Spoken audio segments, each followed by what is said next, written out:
Selamat malam, berjumpa kembali dengan Renungan Malam pada malam hari ini. Hari ini saya ingin membahas sebuah tema yang cukup viral saat ini.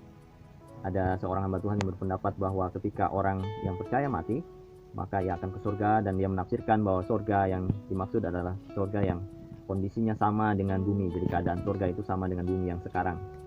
Akan ada makan dan minum, kawin mengawinkan, dan bahkan dikatakan secara spesifik bahwa teknologi di surga sama seperti sama teknologinya dengan bumi yang ada sekarang, yang kita hidup sekarang. Tetapi ada satu hamba Tuhan juga yang berpendapat dan menyangkal pendapat hamba Tuhan yang pertama, bahwa surga berbeda dengan bumi yang sekarang, yang mengatakan bahwa pendapat hamba Tuhan yang pertama itu salah dan mengatakan bahwa surga tidak sama dengan bumi atau berbeda. Nah, namun sayangnya kedua hamba Tuhan tersebut tidak memberikan bukti dan dasar pijak Alkitab yang jelas.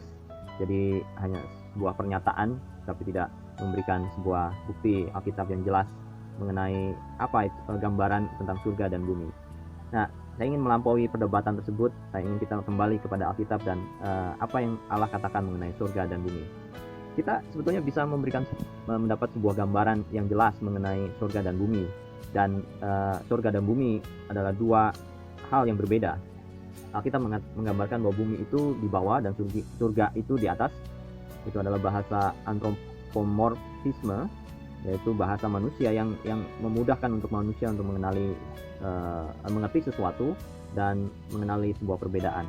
Ambil contoh di dalam Mazmur 102 ayat 19, katakan, sebab ia telah memandang dari ketinggiannya yang kudus, Tuhan memandang dari surga ke bumi. Jadi Tuhan ada di tempat yang tinggi di atas, memandang ke bawah, ke bumi. Jadi surga di atas, di tempat yang tinggi, Allah ada di sana dan kita ada di bumi. Pengkhotbah 5 ayat 2, karena Allah ada di surga dan engkau di bumi. Oleh sebab itu biarlah perkataanmu sedikit. Itu semacam sebuah bentuk sindiran bahwa kita harus sebetulnya merendahkan hati kita karena Allah lah yang lebih tinggi dari kita. Matius 23 ayat 9, dan janganlah kamu menyebut siapapun Bapa di bumi ini, karena hanya satu Bapamu, yaitu yang di surga. Sudah jelas bahwa ada perbedaan antara bumi dan surga. Surga di mana Allah tinggal dan bumi adalah tempat di mana kita tinggal. Ayat terakhir adalah di dalam Wahyu 21 ayat 1 sampai 8. Ini bagian yang memberikan sebuah perbedaan yang sangat jelas mengenai antara surga dan bumi. Dikatakan, lalu aku melihat langit yang baru dan bumi yang baru, sebab langit yang pertama dan bumi yang pertama telah berlalu, dan laut pun tidak ada lagi. Dan aku melihat kota yang kudus, Yerusalem yang baru, turun dari surga, dari Allah, yang berhias sebagai pengantin perempuan yang berdandan untuk suaminya.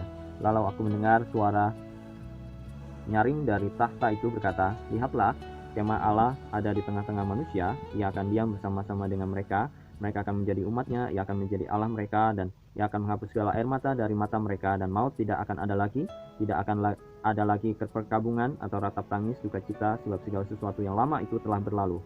Ia yang duduk di atas tahta itu berkata, lihatlah, aku menjadikan segala sesuatu baru. Dan firman-Nya, tuliskanlah, karena segala perkataan ini adalah tepat dan benar. Firman-Nya lagi kepadaku, semuanya telah terjadi. Aku adalah Alfa dan Omega, yang awal dan yang akhir. Orang yang haus akan kuberi minum dengan cuma-cuma dari mata air kehidupan. Barang siapa menang, ia akan memperoleh semuanya ini, dan aku akan menjadi Allahnya, dan ia akan menjadi anakku.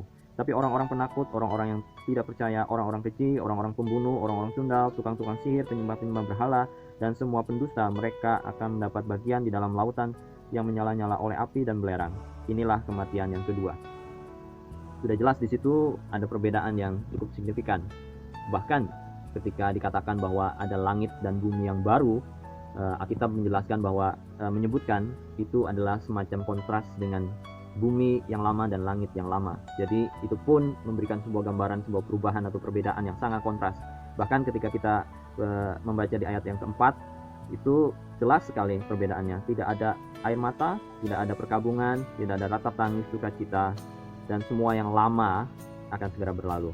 Dan di dalam ayat 8 itu makin jelas perbedaannya, bahwa orang-orang penakut, orang-orang yang tidak percaya, orang keji, orang pembunuh, orang sundal, tukang-tukang sihir, penyembah berhala, dan semua pendusta, mereka akan mendapatkan tidak akan ada lagi di langit dan bumi yang baru itu. Nah, pada saat ini kita hidup di bumi yang lama atau di dalam bumi.